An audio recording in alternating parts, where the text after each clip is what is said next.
Welcome to GoodChristadelphianTalks. I'm Levi. And I'm Chris. And I'm Brian. Thank you for joining us this week. On this podcast, we select one talk a week to help us get the Bible in our daily newsfeed. We post a new episode at the start of each week with a short intro beforehand to kind of set the stage for the talk you're about to listen to. And now, let's talk more about this week's talk.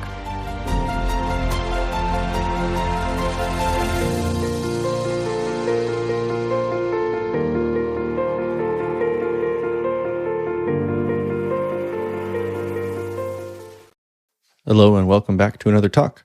This week we're listening to Class 3 from a series that Brother Jason Hensley gave at Idyllwild this past year in 2022 on the subject of Elijah. His overall subject was a man of like passions. This particular class is centering on the ravens, and you can kind of tell what part of the story Jason is going to be focusing on. But what I really enjoyed about this entire series when I heard it live and then also going back and re-listening to it was Jason had a very different look at Elijah and kind of made him seem more real and more personable with the way he approached it. And his overall lesson, which he hits on right at the beginning of this class, so I'm not going to be spoiling anything, is that God tends to use the things that go on in our life to push us, to try to take us outside of our comfort zone, because given our own nature, we would stick to what we know and what we're comfortable with. But that is not necessarily what is necessary to build a godly character. And even for someone like Elijah, there was growth and learning that had to be done.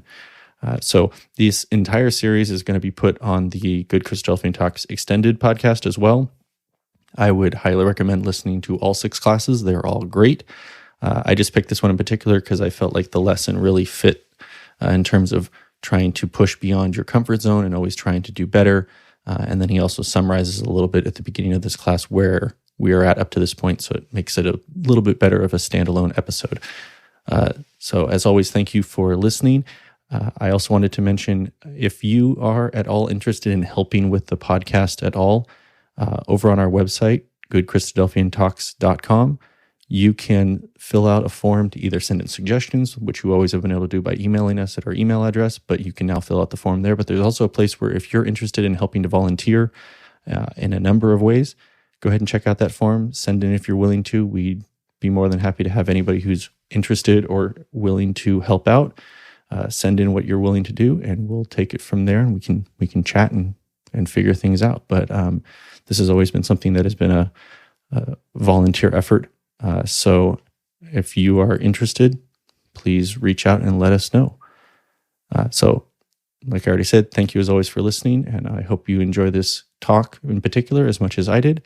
So with that, I will turn it over to Brother Jason Hensley for his class on Elijah with the subject, the ravens.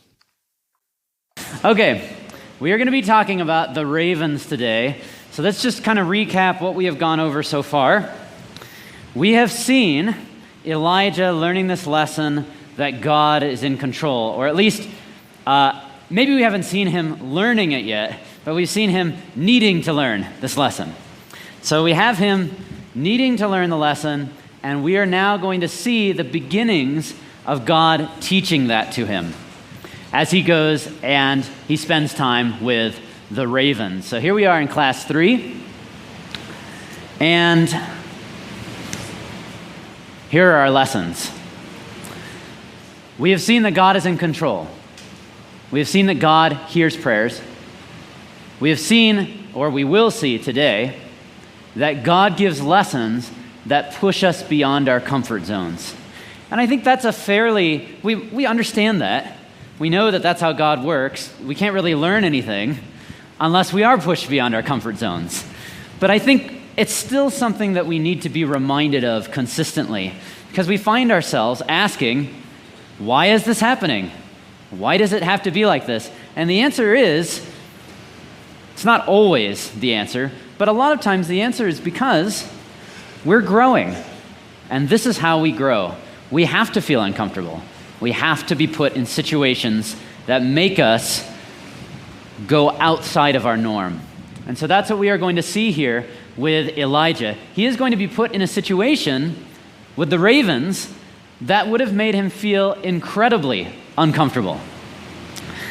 All right, the plan. You'll notice we have 3 sections. we will be talking about Elijah at the brook, then his journey to the widow, but we're not going to talk about the widow yet. So you'll have to wait until tomorrow. So we'll be at the brook, his journey to the widow, and then we're going to compare the brook with the time with the widow. We're going to see that, in fact, God was doing the same thing both times, teaching him the same lesson. So that's the idea. God gives lessons that push us beyond our comfort zones, and the big question is, why ravens? Why is that a significant thing to know? You know, couldn't Scripture have just said birds, right? Why does that make a difference? Why is it important that it was ravens and not parakeets, right? I mean, aside from, it would have been cuter if it was parakeets, but you know what? Why does it make a difference, right? But Scripture gives us the details, and so we're supposed to know. That was a rhetorical question, Peter. We could talk after. All right. So at the brook, you'll notice that God tells him twice that it was going to be ravens that fed him. So there's a significance here. Ravens. So again, Elijah is always commanded by God to do essentially everything in his life. And in this command, God gives a few particular details, specifically here that it's going to be ravens. So the question is why? Well, I think first of all, ravens would have presented a problem. The reason being, is this what you want to say, Peter? There you go. That's right. Ravens are unclean birds. Yes. So ravens are unclean, and this would be an issue. So you have it up here, Leviticus 11, 13 to 15. You shall detest every raven of any kind. Now, I think that this is helpful because we don't live under the laws of clean and unclean. At least I assume none of you keep kosher. Maybe you do, but I don't think so. So these are laws that we often don't think about. So in order to really get the strength of what God is saying here, I want us to pay attention to this word detest. You shall detest every raven of any kind. The reason that we want to look at that is because the same word shows up later in Leviticus chapter 20. And now notice what God says, if you don't detest these things that I've told you to detest, look at what would happen. You shall not make yourselves detestable by beast or by bird or by anything with which the ground crawls, which I have set apart for you to hold unclean. Do you see what God is saying? He says these animals are detestable, and if you don't detest them, then guess what happens to you?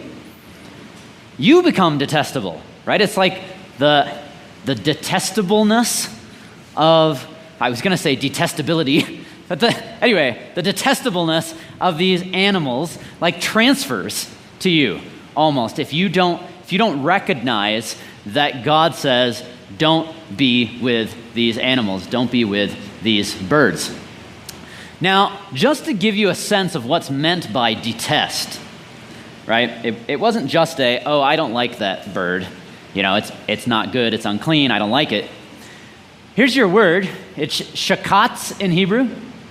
This is the Strong's number, 8262. It only shows up 7 times, but it's a very charged word. So it's not just I don't kind of like it very much. Look at how God uses the word here in Deuteronomy 7, verse 26. He's talking about idols here, and he says, you will utterly detest and abhor it, for it is devoted to destruction.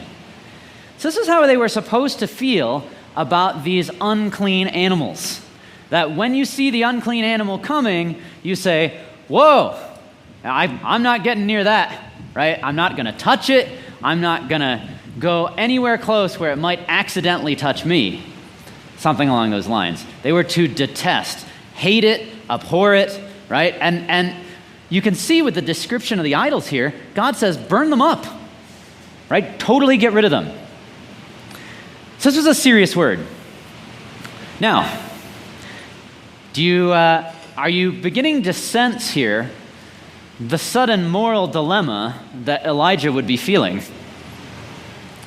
So here he is, the word of God comes to him and says, I want you to go to the brook Cherith, right? No issue there. You're going to have water during the drought. And by the way, ravens will feed you, Elijah. I've told ravens to give you food. And here's Elijah just thinking, aren't those the birds I'm supposed to detest? I'm supposed to abhor these things. How do I get the food, right? Are they going to drop it off over there and, I just hang out over here until the bird flies away and then I go get the food? Like, how's this totally supposed to work? So you can see that. Now, what's fascinating about this, in addition, is I want us to think about the details that Elijah wasn't told. There's a lot of things that God doesn't say. He doesn't say where he's going to sleep. If I was Elijah, you'd kind of care about that, right? Was there going to be a nice cave or something where he could spend the night? What was he supposed to do if a wild animal came? Because he's just living in the wilderness at a brook during a drought. So you would assume he probably had a number of run-ins with creatures he probably did not want to have run-ins with. What was he supposed to do? God doesn't say anything about that stuff, but he tells him twice, ravens, ravens, Elijah. The problem actually gets worse, though. Let me ask you this question. Anybody know? I got rid of my transitions here, so now you know all the secret questions I'm going to ask you. Does anybody know what ravens eat? Don't look at the screen. Ravens eat dead stuff, right? Now, you get one quick guess. Were you allowed to eat dead stuff under the law of Moses? No, right? That was a no-no because dead stuff was unclean. So consider this. God says ravens are going to give you food, right? And the way that you know that things are unclean within Judaism is a very quick way to know if an animal is kosher or not, and that is if that animal is considered a scavenger. Scavengers are not clean. So, a raven is a scavenger. Therefore, imagine this. God says to Elijah, an unclean bird is going to give you your food. Can you imagine Elijah's next question? Well, what kind of food is that going to be? Right? Because probably, it's going to be bringing today's roadkill.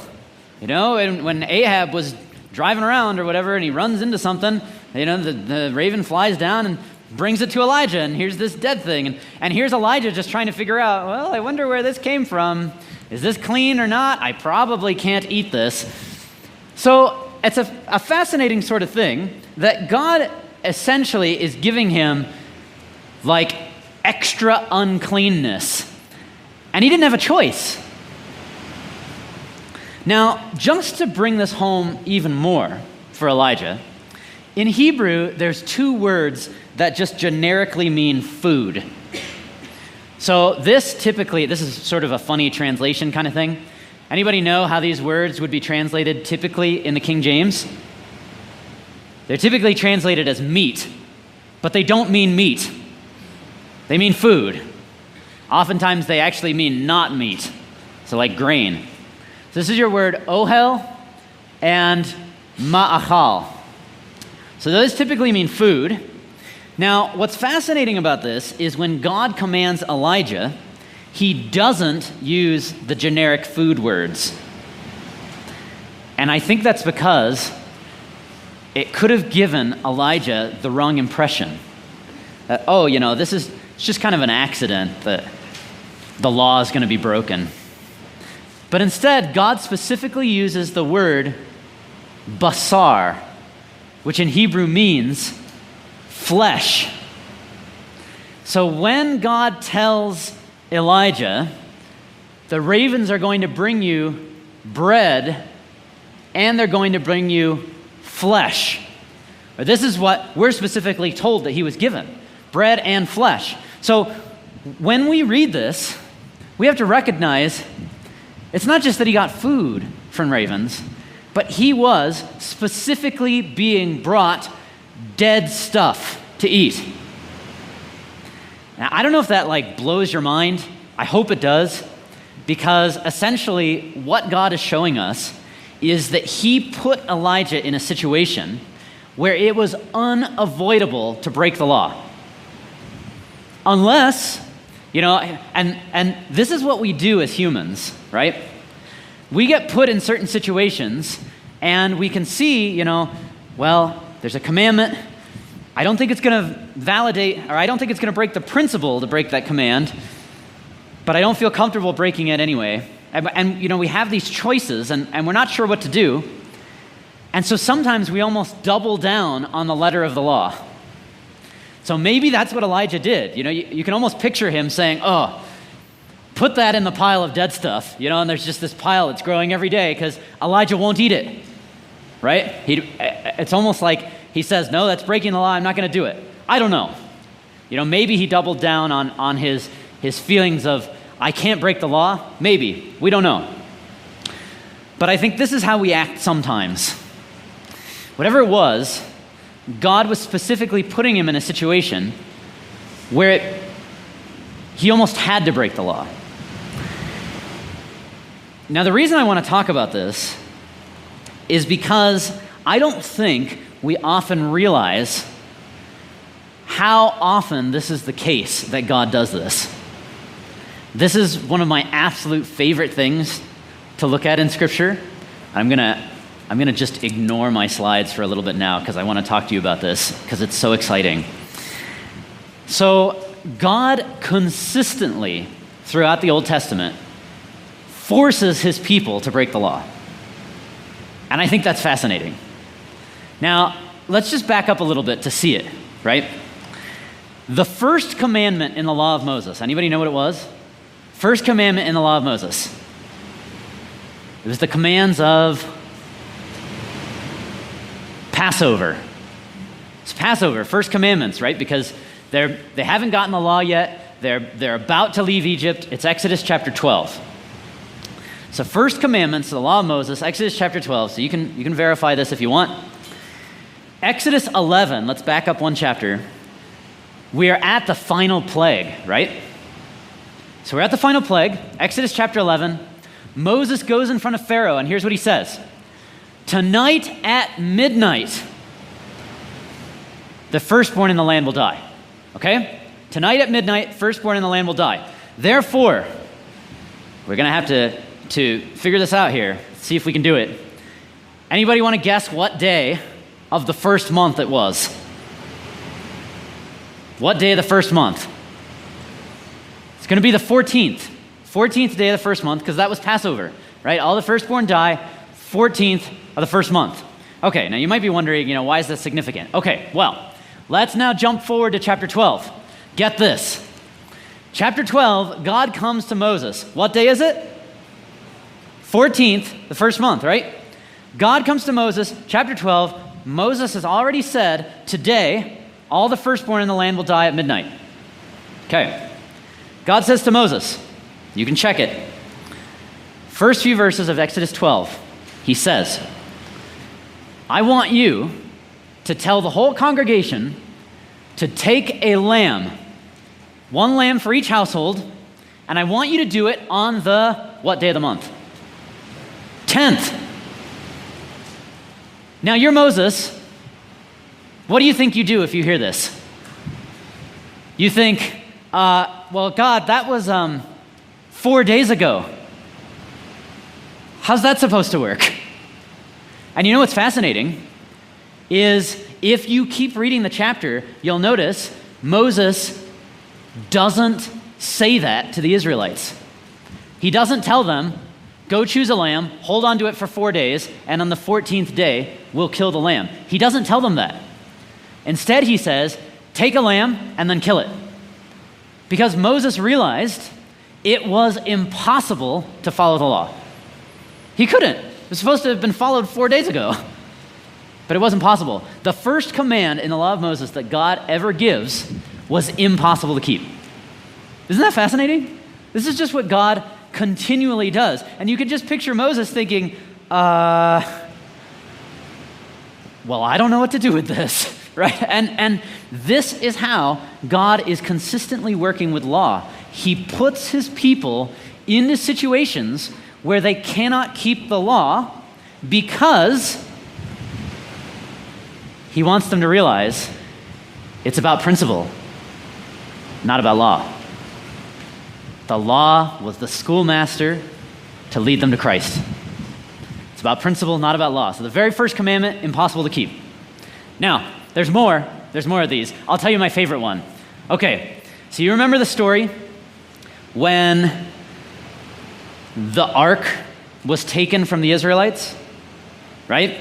Hophni and Phinehas take the ark. They go into battle. They're killed. The ark gets stolen by the Philistines, right? You go through this whole funny story. We're not going to talk about it a lot, but oh man, it's like one of the best stories, right? It's 1 Samuel chapter 4 and 5. The ark gets taken by the Philistines. They put it in the house of Dagon. You remember what happens to Dagon? Yeah, he falls over, his hands chopped off, his head chopped off, right? And the Philistines, oh no, they put him back up. They stick everything back on. The next day they come, Dagon's fallen over in front of the ark again. So anyway, this all goes on, right?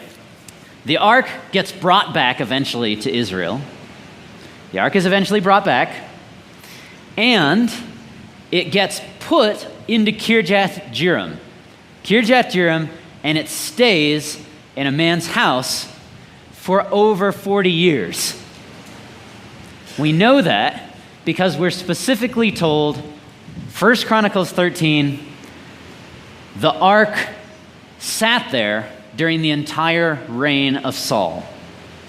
Nobody did anything with it. Saul reigns for 40 years, ark sits there. Now, you might just be thinking, okay, no big deal. The ark was just in Kirjath-jearim 40 years, whatever. Well, it was a big deal because every year, the high priest goes into the holy place. He takes his censer with him, right? He lights incense. The incense fills the room, and it fills up the most holy place. High priest then opens the veil to go into the most holy place, and what does he see? Nothing. Nothing's there. Now, that was the absolute most important day on the Hebrew calendar. It was the Day of Atonement, and the whole point of the Day of Atonement was to what? Forgive the people. They were supposed to get forgiven on the Day of Atonement. So can you imagine? Here's the high priest walking to where the ark's supposed to be, and he's supposed to pray in front of the ark. He opens up the veil. There's no ark. What do you feel like if you're the high priest? You feel like, well, this was kind of a waste of time. And then you think, well, here's another year where we're not forgiven. That's awesome. Right? Like, what am I supposed to do? You close up the veil and you walk away. And this was 40 years where the Israelites could not be forgiven through their law. And so you get David coming along and realizing it's not about law, that God is constantly saying, that's not what I'm doing. I'm trying to teach you principle.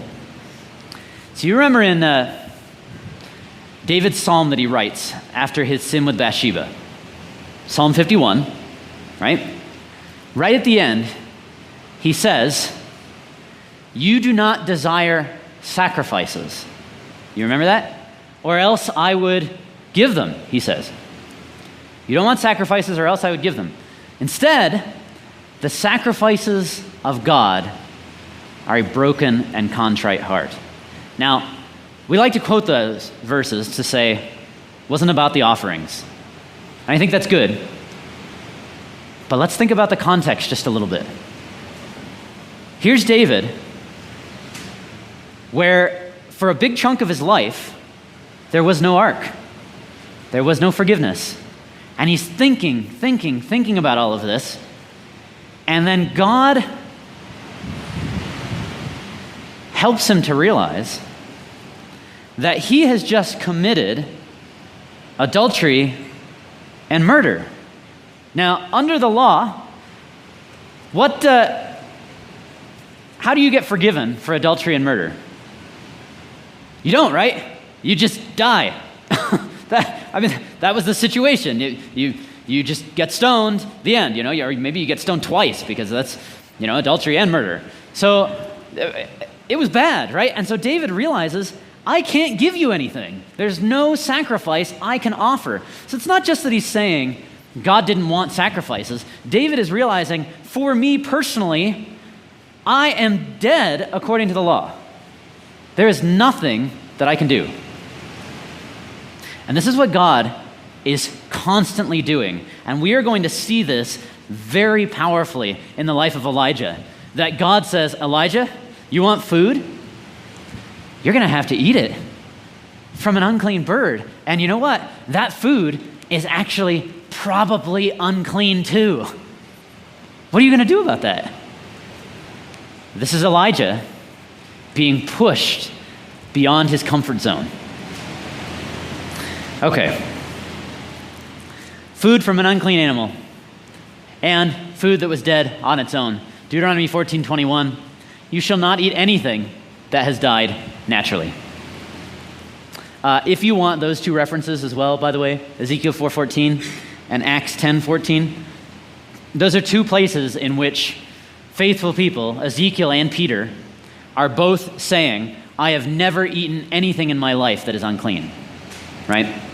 So you can see now, that was what was typical. Okay, so this is what God is doing for Elijah. I think he's reminding Elijah, this is the constant message, that God is in control. And I think what's incredibly powerful about this is, and I don't mean this to be belittling in any kind of way, but I think that this is actually a helpful thing for us to recognize. Do you notice where God puts Elijah? He puts him in a place that is miles away from any other human. So Elijah has just said, essentially, don't worry, God, I got this. I'm going to call down a drought. I'll convert the people. I'll take care of your plan. I got it all. And God says, okay, Elijah, I actually have a plan. You go and you live out by yourself for years. Now, can you imagine how that would feel? Right? You think you're taking care of this whole thing, and God says, okay, yeah, you go take care of it by yourself, and the only thing you can talk to are unclean birds. And that's what Elijah has to do. He just goes and he sits there. What's he going to do at the brook? For years and years and years. God puts him in a place where he has to realize, oh, God's plan doesn't depend on me. Now, have you ever felt that way? Have you ever felt like, oh man, I have this set of decisions in front of me, and if I don't make the right decision, God isn't going to be able to fulfill his plan. Or if I don't make the right decision, somebody who needs help won't get helped. Or that if I don't say the right thing when I'm preaching to this person, well, maybe they're going to turn away. Or if I don't reach out to this person right now.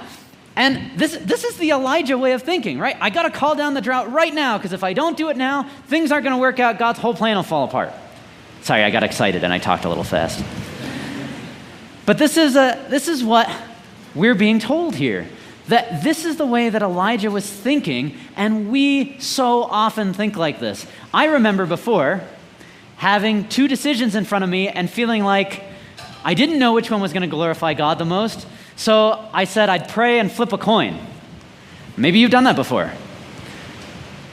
But I think what God actually wants us to realize is he can actually work with both. It's not a question of which one's better, and if I don't do the right one, things will fall apart. It's God saying, actually, you have to realize you're less important than you think you are. And I can actually take care of this without you. The key thing that should amaze us is that God actually wants to use us. It's not that he has to, but that he wants to. And so when we find ourselves thinking, if I don't do the right thing here, if I don't make the exact right choice, it's not going to work.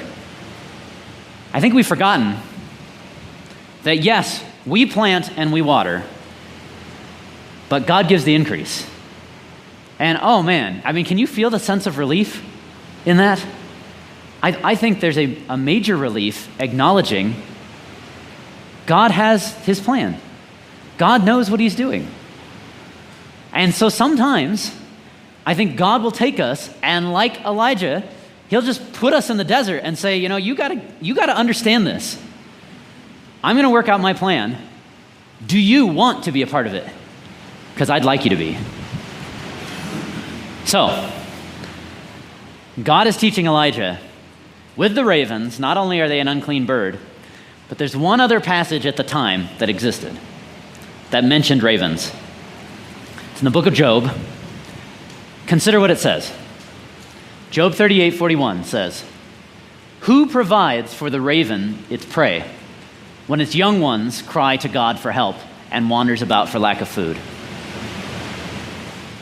Where was that food coming from that the ravens had? And that's what God is showing. Elijah, I've got this. I'm taking care of you. There's a drought that you caused, but you'll have water, you'll have food, because I take care of the ravens. So, as Elijah waits, the brook gets smaller and smaller, and you can just imagine again, here's somebody who likes to be doing things.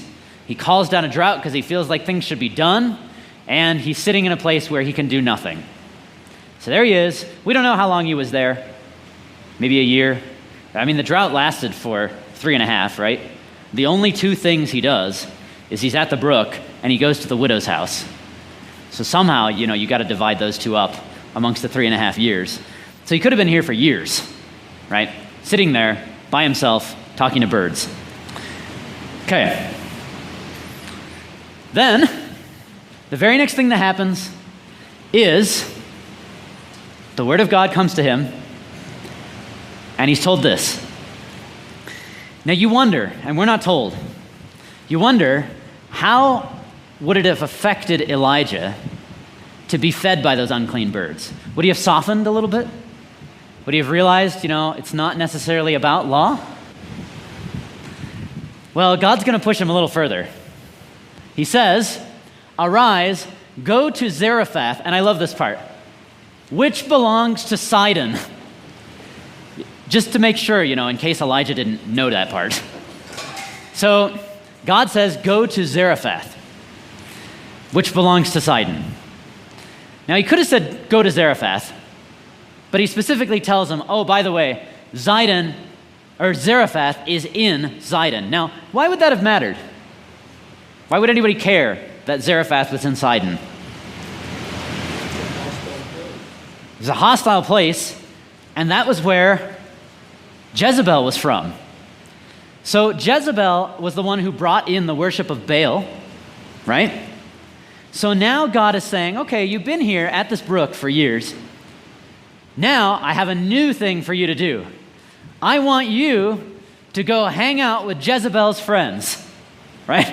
And you could just imagine Elijah being like, are you talking about the Zarephath that's, in Sidon? And God's like, yeah, Zarephath, which is in Sidon, that one, right? Go to that Zarephath. I don't want you to get confused.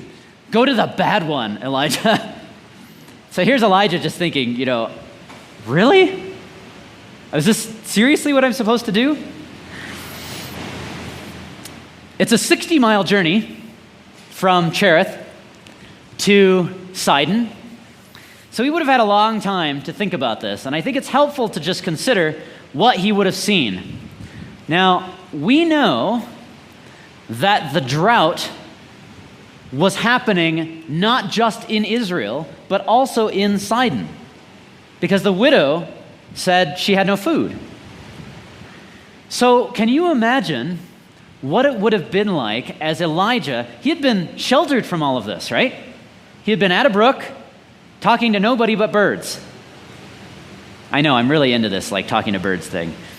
He was at a brook, talking to nobody but birds. He gets up and he leaves, and can you imagine what the shock would be like as he begins to walk through and sees the devastation that happened because of him? Can you imagine that? As he's walking down and he sees an empty house, another empty house, another one, skeletons, right? I mean, this is what it would look like. This is a famine. And then he gets to another country and he sees the same thing there. Now, that would have been kind of a weird experience, I think, because as he goes to this woman, it's fascinating to realize what God is doing. I want to ask you a question here. Godliness is not measured by converts. That wasn't a question. Godliness is not measured by converts, okay? Right? We know that. It's not measured by how many baptisms, we bring about or anything like that. It's God's the one who is in control. But I do think it's helpful to ask this question at this point. Who, throughout Elijah's life, learned the gospel because of him? Any thoughts? Who learned the gospel because of Elijah? It's a really fascinating answer, I think. It was this woman and her son. And that's it. There were absolutely, as far as we know, there were absolutely no conversions in the entire lifetime of Elijah, except for 2 Gentiles. I actually find that kind of awesome, because you can see this overriding theme. Elijah's big goal was, I'm going to convert the king, I'm going to convert the entire nation, and God says, no, Elijah, I'll do that. Actually, I'm going to use you to convert somebody you never would have talked to before. I'm going to put you in a situation that makes you incredibly uncomfortable, and I'm going to use you there. Elijah was a big man with big dreams, big goals, and God says, I want you to be content to fill a little space. So he takes him to Zarephath. And he has to learn God was working with the unclean birds, just like God is working with these people. Now, this is very interesting because I don't think Elijah would have had a schema for this. Again, we just read this story and we think, oh yeah, he was sent to Sidon. That probably would have bothered him. But I don't think we think about what a moral dilemma the whole thing would have caused. Because what did the law say about Gentiles? What kind of interaction were you as a Jew supposed to have with Gentiles? There were a couple of choices here. Stay separate. So that's one choice, right? Stay separate, which a lot of times meant you go in and you kill them. Okay? So that was one option with Gentiles. Peter? So you wouldn't have a meal with them, that's for sure. Yep. So you wouldn't do that. And Elijah's been told to go live in her house, right? Have a lot of meals. Yeah, you wouldn't marry them. What about if a Gentile wanted to know about God? What would you do? You'd go through a whole conversion process, and they would become Jewish. Right? So the law is pretty clear about that. So check it out. Exodus 12, verse 49 says, "There shall be one law for the native and for the stranger who sojourns among you." In other words, those who are Gentiles who want to know more about God, they have to follow the law. Leviticus 16:29 says the same thing. "It will be a statute," this is about the Day of Atonement, "it shall be a statute to you forever in that 7th month. On the 10th day of the month, you shall afflict yourselves and shall do no work, either the native or the stranger who sojourns among you." So over and over and over, God says, if there is a Gentile who wants to know about me, that's fine. But they have to follow the law. So these are the choices. You stay separate from the Gentiles, which a lot of times meant you go in and you completely obliterate them. Or if there's ones who want to know about God, you're looking at a Rahab or a Ruth, right? A complete proselytization. Yeah, there you go. Conversion. Complete conversion. So that was the idea. Now let me ask you this. What did the law say about when you went to live with Gentiles? Nothing. Now, you're Elijah. The law is very important to you. You've called down a drought because that is what the law said should happen, right? Here you are for the last year, 2 years, whatever it is. You've been eating food from unclean birds, food which itself was probably unclean. Or, I don't know, maybe you haven't touched that. I don't know. And now God says, okay, now you can't avoid it. Go live with this Gentile woman. And by the way, there's no provision for that in the law. There's nothing the law will tell you to do there. So here's what's fascinating. If Elijah decided, you know what, I want to go and see, let's see what kind of advice does Scripture give about this? Consider the possible examples. So, possible examples. Who else lived under the law, or who else under the law lived outside of the land? Well, David did. Now let's think about David's experience outside of the land of Israel. What do you think? Good, bad? Yeah, pretty bad, right? Like, this is how he describes it. 1 Samuel 26, you see the end there? David says, it was like I was being forced to go serve other gods, right? What do you do with that if you're Elijah? Here you are thinking, that doesn't sound too good, right? That's not real awesome. Okay, so you probably wouldn't have wanted to look to David. Well, if you ask, okay, what about before the law? There were a handful of people, Joseph or Moses. Now, let me ask you about Joseph. What was Joseph's relationship with Egypt? Yeah, it was kind of like an interesting 50-50 kind of like hybrid thing, right? We often call him Joseph, but most people probably would have called him, do you know his Egyptian name? Zaphnath-Paneah, right? So anyway, if you ever go on Jeopardy or something, you might need to know that. So that was Joseph's Egyptian name, and that was probably what most people knew him as. He had an Egyptian wife, he had an Egyptian family, right? And his wife was the daughter of an Egyptian priest. So you can imagine Elijah being like, yeah, okay, not going to think about Joseph either, right? Like, he wasn't, hard line enough. So who else to think about? Well, I think he probably found some kind of solace in Moses, right? So let's just try and think like Elijah here. If you're Elijah, you could probably find a few similarities. You could try and come up with these, and I'm going to say right off the bat, I don't think these were real legit.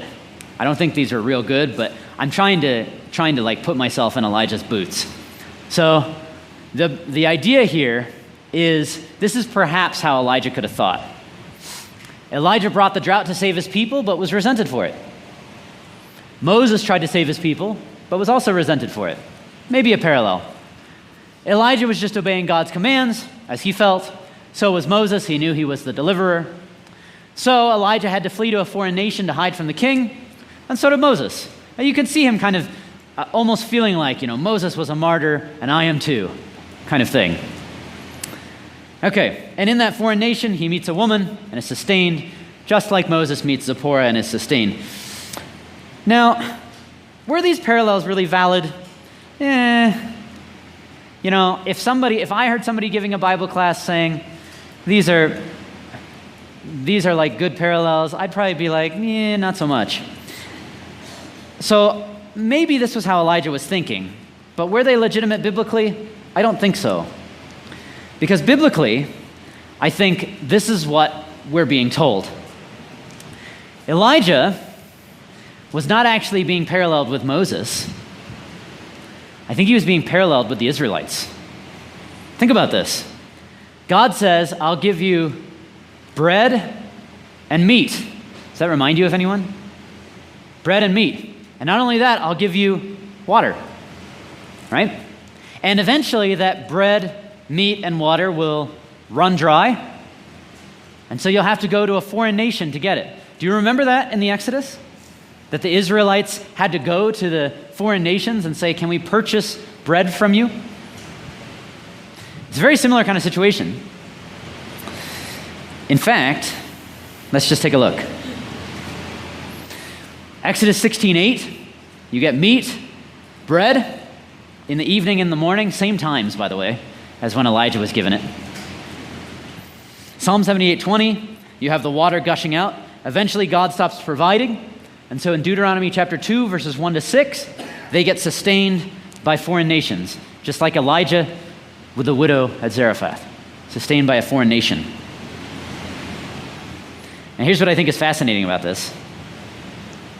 Elijah's story wasn't the story of Moses, like he wanted it to be. It was a lot less glorious than that.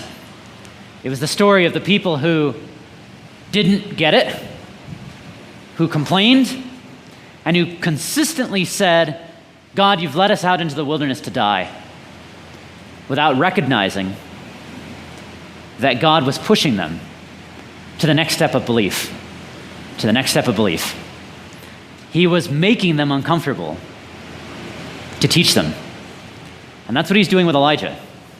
And so in fact, as Elijah goes to this widow at Zarephath, I want to show you one final slide here.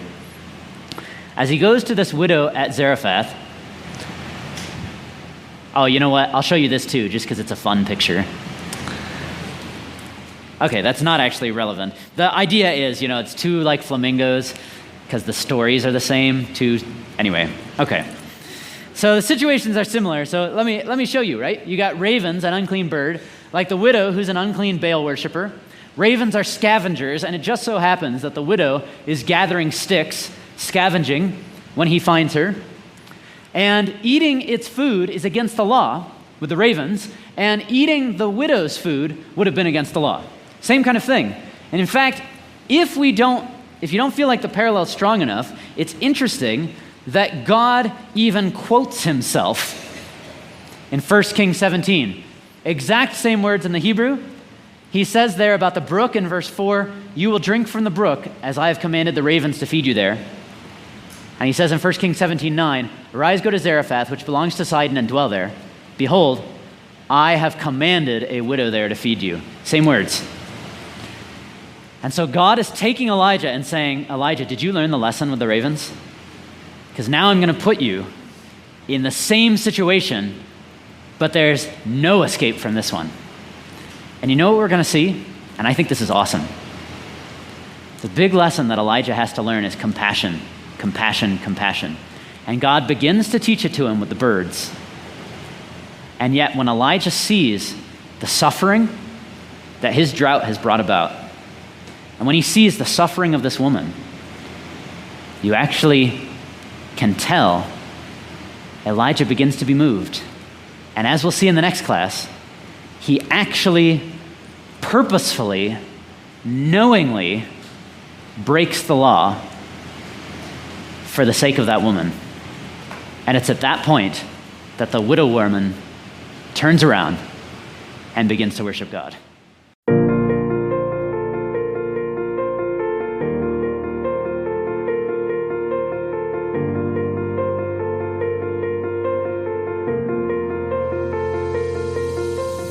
Thank you for listening to the Good Christadelphian Talks podcast.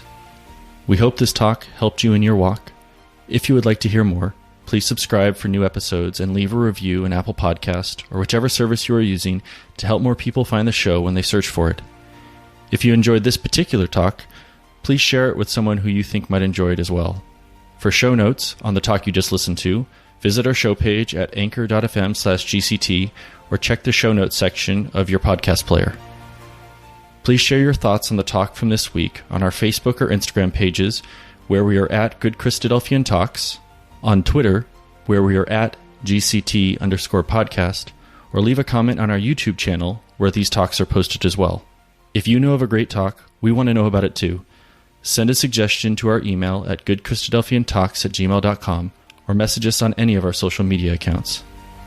Thank you for listening, God bless, and talk to you next week.